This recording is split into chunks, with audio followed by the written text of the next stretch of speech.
Hello everybody out there, and welcome to another episode of the Talk That Talk Show with me, Barry Holmes. We're here for the 171st episode of the Talk That Talk Show, and I'm here recording on a Sunday night. Normally, like you said, we always record on our Friday night if possible, but for those that don't know, I took a very much well-needed vacation this past week. And it literally all started with just such a great event. Last Saturday, I finally got to come through with the first ever Talk That Talk Show Mets outing, and it wound up being one of the best events that I've ever done. I've done a lot of events, whether it be for the 100th episode, different various fundraisers and events at Playworks, helping out different friends. But, this event that I had put together with getting, 18 people and just really truly enjoying each other out there at Citi Field, it really meant a lot to me and, really instilled further confidence that I can create, these events that people enjoy and bringing people together is just something that I really enjoy. Ishabai Crane, he goes, LFGM, baby. Mark Canha has a dog. Then we also have Alvin who says LGM, let's go Mets. But, I'm rocking the Mets jersey now because, like I said, I actually copped this jersey when we were at, Citi Field on Saturday for the Mets outing. And, it's just that some sort of camaraderie that we have when you're, rooting for the same team, but also at the same time, enjoying an event that, was of such magnitude. It was a division rivalry game. It had all the implications of an important game being that was in division. Atlanta had won that day, so we didn't want to have them pick up any ground on us. And, of course, the main attraction, we got to see Jacob deGrom in person. The guy was electric. I remember some of the days when, we used to get the free shirt Fridays at Citi Field and deGrom was just making a name for himself. And to see, the respect that he commands on the mound now at the stage in his career, it was just an amazing thing to watch. I mean, the Philly hitters just had no answer for him. And, a lot of people might like the high-scoring games, but I truly think the most purest form of baseball is those low-scoring pitching duels. And we got a treat, with seeing Aaron Nola and Jacob deGrom pitch against each other. And, the fact that everybody was drinking and enjoying themselves and got home safe. We had a little after party at Tommy's Tavern. It was just a great experience, and it really set up my vacation week perfectly. And then, before that, I talked also about BattleBowl and, how I would be going to BattleBowl in Delaware earlier in that day. And, I had very high expectations for myself, being that, I had shot a 290 last year there and shot, I think it was my first 700 of the season at that point. And, I just really want to do well for my team, especially coming into such a big event as BattleBowl was. And it just wasn't the case, man. It wasn't our best, night out there. Big shout out to Sean Williams, though. He had a great set and really carried our team through that tournament. But a lot of us did struggle, and I can't put into words, how that feels at times when you feel like you're trying your best, but you're just not getting the results. And especially when you have such high expectations for yourself and you're coming into such a big event. The devastation from not putting out your best effort, it definitely resonated for a long time. But there was something in the end stages of that tournament that it really just epitomized, why I feel as though, I earned the right to be a captain, and also, why I'm proud to wear that DIY jersey. But, amidst all the struggling, I think I had a 170 game, and then it went down from there. But, just really didn't get the carry that I wanted. And, I struggled for sure. I mean, there's no other way around it. But, it came down to the 10th frame of the last game. And, we were one of the last teams to be bowling. And one of the teams to the right of us, I don't know what fucking team they were on, but I didn't really hear anything because I was just trying to leave with something positive from that tournament. And in my mind, I was just thinking yo, let me just see if I can strike out, man. Let me see, if I can really just. I know it's a little bit late now, but let me see if I can just, come away with something. And then I hear this guy to the right talking to CJ, and he was like, "Oh, who's this guy? Barry Buckets. Barry Buckets. I got money on it that he doesn't strike." And at first I thought he was joking, and I went up, laced the first shot, pure. And the second shot, he goes to my, team president CJ, and mind you, I've been bowling like absolute dirt. I was bowling like ass, no way around it. He's like, "Man, I bet you he won't do it again. He ain't buckets. I bet you he won't do it again." And I'm at the line at this point. Like, it's not like I'm conversing back with my team. Like, I'm up there trying to do the job, and just really trying to focus in. And, this guy, like you say, he's talking this shit. He's like, "Yo, I got money on it that he doesn't strike again." And CJ, lo and behold, he's like, "I got money on my man Barry. I got money." I go up, next shot, boom, flush it. And, I didn't want to say nothing. I was just like so, disappointed with my performance. But like I said, the show wasn't over yet, so I still had some work to do. And then finally the guy goes, "Man, no way again." He goes, I think I got 10 or 20 on it that he doesn't strike out. And again, CJ put his money on me, and I go up to the line, flushed it. 3 straight strikes in a row. And it was funny because, even at my worst, this is something that, CJ showed me, was that even at my worst state, even at, being at the complete lowest of my performance, my teammates were willing to still bet on me. And even though I didn't have my best performance, it still meant something to me that I had people that would still put their money up and believe that I can do something, even though I'd been bowling like dog shit, man. And I think that, that type of belief, it really can do wonders for you, man.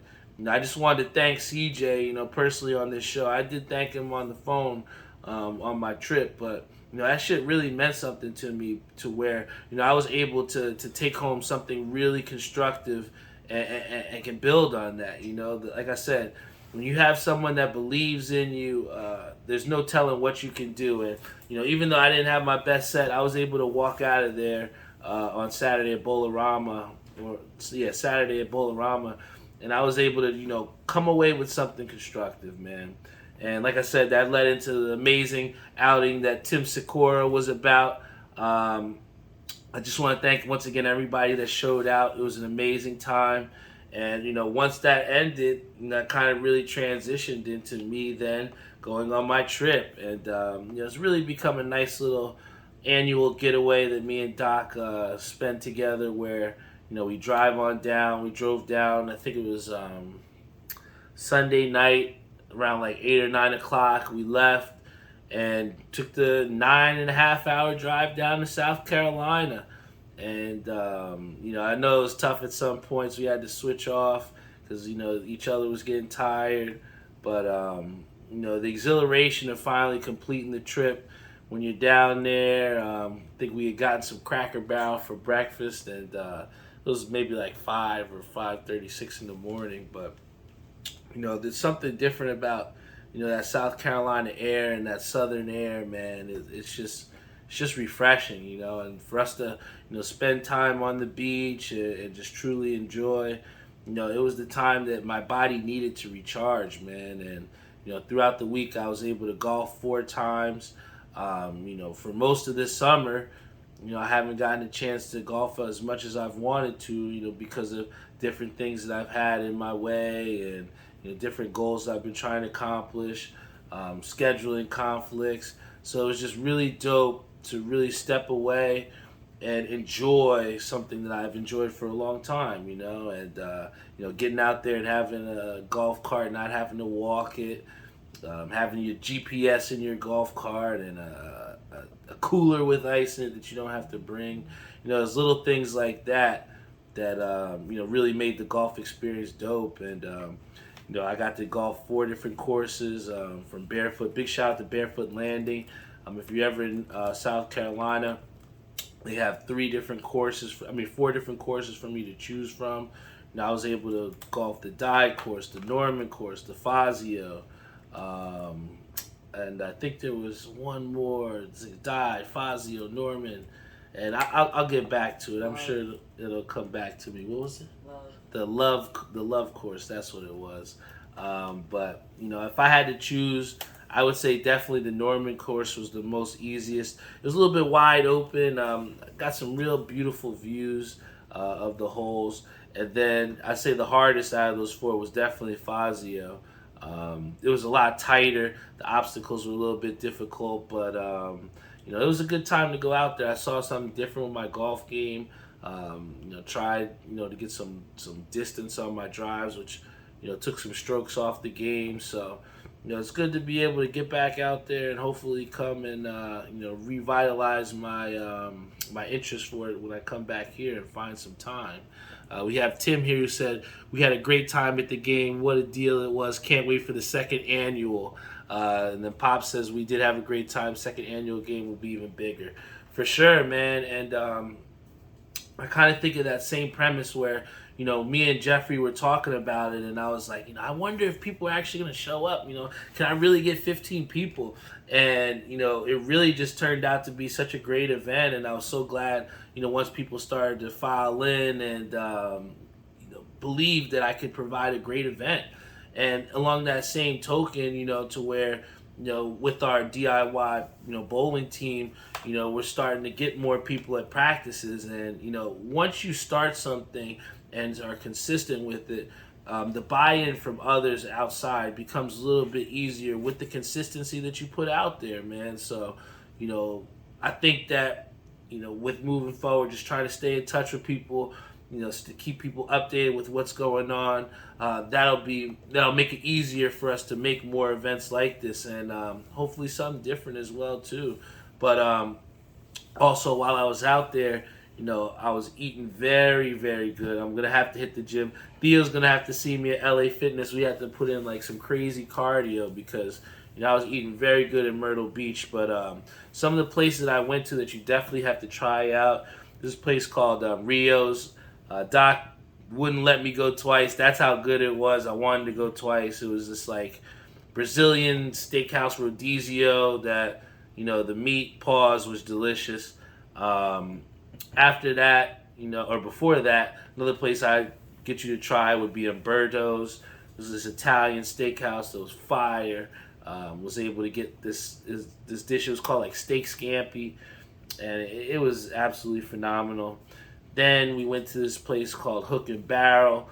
The wait was a little bit long, but the seafood was extraordinary. For an appetizer, they had like this candied bacon that was. I was wondering. I was like, Doc, why you want to get bacon for an appetizer? And then I seen how it came out, and I was like, yeah, this is it. This is it. Then we actually went to this place that was similar to hibachi. It was called Yamato's. I thought it was pretty good. They give you good portions for sure, but I may be a snob, but nothing beats Benihana's, man. I miss that Benihana soup. But that was, Yamato's is definitely good. But the best place of the entire trip, the best place that I ate at Myrtle Beach, I gotta say, has to be this place called the Library. I didn't know what to expect. Doc gave me the reins to pick a place to go eat, and I wanted to try something we'd never been to. And this French, steakhouse came up, and I'm like, what the fuck is this, man? I want to try something like that. And, they made the salads to order on the side of your table, along with, the steaks that they cooked up at the table. I had never had that type of service, before, to where, we've had different people that have waitressed us and waitered us, and it just wasn't an optimal experience. And that's what I thought I got with the Library in South Carolina. So if you're me, if you get a chance to get down to Myrtle Beach, I would 100,000% suggest you go to the Library. That peppercorn steak, I mean, it was so good, man, and it's giving me flashbacks. I wish I could go back, but I was telling to my dad on the phone And one of the things that he had said to me was, don't be in such a rush to come back, man. You got to enjoy your break. And, I definitely enjoyed my break to 100% to the fullest. I enjoyed getting a little bit of color, being out on the beach, eating very well, experiencing different things, going out and golf, not having the responsibilities. But, there becomes a certain point in the trip or when you're out for an extended period of time where you just kind of get recentered and refocused. And, when I was out there on the balcony, we had such a great view. Even when it was raining and shit like that, we were still on the balcony just enjoying. One of the things that I really took for granted as well too was, just we would leave our little like balcony window open and just listen to the waves at night. And it was just so therapeutic and just something that I don't get to see or to hear here in New Jersey. But just that entire experience of just getting away and just trying to live in the moment. It's just something that I really needed, man. And like I said, just resetting me and kind of refocused me on the things that I need to accomplish when I came back. So I said to my dad, I was like, I really can't wait to get back because, I just feel like we have so much to do as far as, closing out this bowling season. And it doesn't help too that, when you have people that sub for you, that they can't get a point for you. So it kind of makes you feel like, damn, well, I can't never miss no weeks, man. I can't, So, like I said, just, seeing the non-success from not being there and having my dad say that, everybody missed your energy, kind of just, validates me to come back into what I love to do, man. And, just refocusing on and re-hone in on the things that I need to accomplish and to do, man. So, it was a tough trip back. It was like a 12-hour trip. Driving back, we left at like about 8:30 this morning and got in about like 8 o'clock. And, I talked to my mom and she's like, yo, you must be tired. I was like, I am, but I still got to do this show. And, that's just so important to me because, on Friday, I had my boy Lenny, big shout out to Lenny. He reached out and was like, hey, when's the episode? I'm sure, Barry's on vacation. When's the next episode? So it's like, to have people that, know that the schedule may not be according to plan, but, we're still going to get an episode done. And, Ish talked about it on the last episode. Big shout out to him for being a guest on the show, episode 170. But he talked about it, it's like, even though it might not come on Friday, you're still going to get an episode.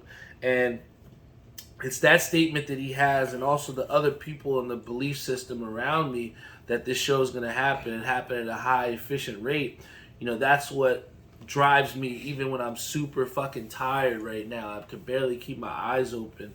And, the drive was just, it was a lot. But, I made it a purpose. I put consistency on those T-shirts for a purpose and because that's what my core values stand with. And no matter how tired I am, no matter how exhausted I may be, when you have responsibilities, you have to make sure that you fulfill them to the fullest, man. Because at the end of the day, all you have is your word, and if you don't have your word, then you're not going to get those loyal listeners. You're not going to get those loyal people, those followers that believe in you and look to you for hope, man. I think that for a lot of people, there's a lot of inconsistencies out there, and there's a lot of things that happen that are out of our control. So for me to be able to control the fact that this show can continue to run every single week and that you have something to listen into, you have something to comment into, that's what I stand for, man. So, no matter how tired I was, no matter what time I came back, I was still going to deliver an episode of the Talk That Talk show for you guys. But I'm so excited because tomorrow, another reason why I wore this gray jersey, because, even though, my vacation may stop from, not being in Myrtle Beach, I still want to take the same ideals of, taking the time that I have and just trying to enjoy the rest of whatever summer is left here. And, we have tickets to the Mets-Yankees game tomorrow. When we got them originally, we were trying to go to see the Mets at Citi Field against the Yankees, but the tickets were, entirely too expensive. So we were like, let's see what they would look like, at Yankee Stadium. So we looked, a month ahead. And we talked before about just how good it can be when you plan things ahead of time, just like how it happened with the first annual Talk That Talk Show Mets outing. I got these tickets in advance and only wound up paying like $70 a ticket. And I looked on the app now, and these tickets are up to about $140, $150 a ticket now. So, being able to get these tickets and experience my first Subway Series, it's something I'm excited about. So even though I'm not on vacation technically anymore, I still want to enjoy myself and enjoy my time that's left in summer. But, one of the things that even though I was on vacation, I did not want to miss this. UFC, I think it was 278. I think that's what number it was. If you did not watch that live on Saturday, I'm so sorry for you guys, man, because last night that was electric. After it happened, I had to call my boy K Sam on Instagram. Big shout out to Carl Samuels, but I had to call him because I was like, I can't fucking sleep right now. Like this whole UFC was incredible, man. It was crazy. Just going back to the Jose Aldo fight, where he fought against a guy who I had never really seen before, and saw him just take the fight to Jose Aldo. So to see that outcome, it kind of set up the level of violence that we were going to see last night. And then to see the co-main where it was Paulo Costa against Luke Rockhold, that kind of was just it was such a crazy fight because Paulo Costa won it by a far stretch. We understand that. He was beating this guy up. But what Luke Rockhold showed, even though he retired at the end of the fight, but this guy never quit, and I think that that's something that, we can say about an NBA, we can say about it in, NFL. We've talked about the various comebacks and stuff like that, but, it means something when, you're losing and you're not giving your best effort, but you go out there and compete and fight like a champion.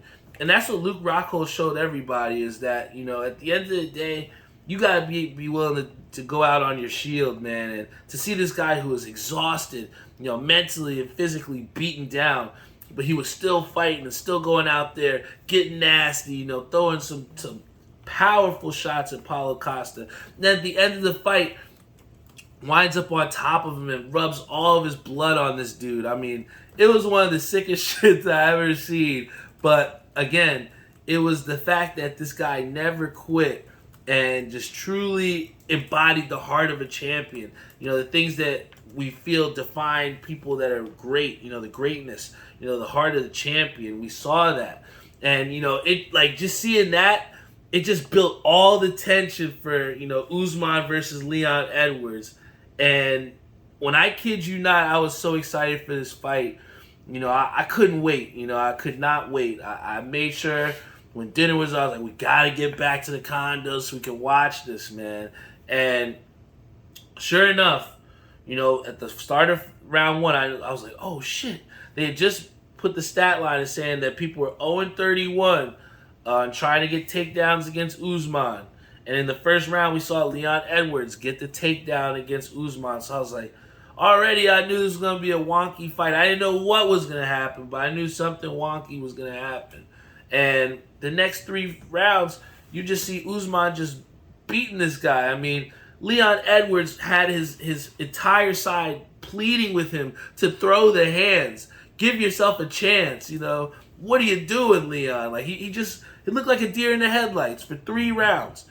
And then, just like we talked about before with, how I didn't have my best stuff, but I still wanted to go out there and end on the right note.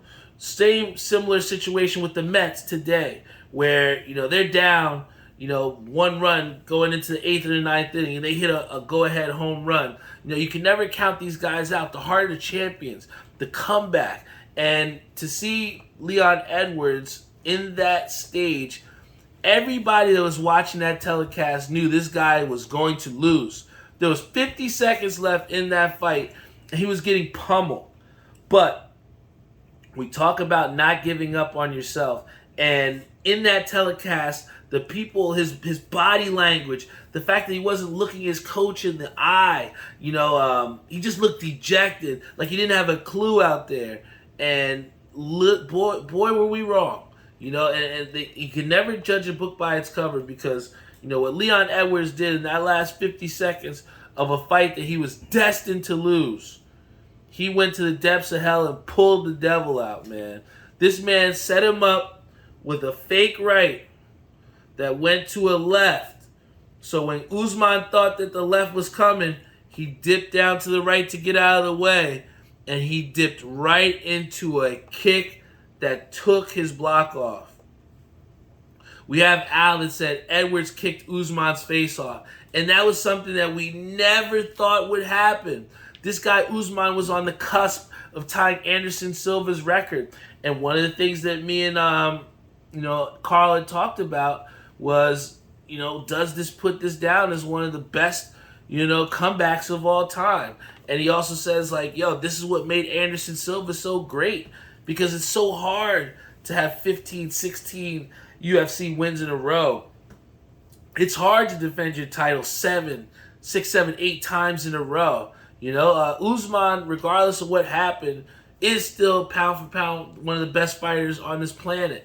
He still is the Nigerian nightmare. I still would put my money on him in the third fight. But it just proves to you that no matter how, good of a fight you're having, no matter, if you're winning on the scorecard, you can get beat at any time.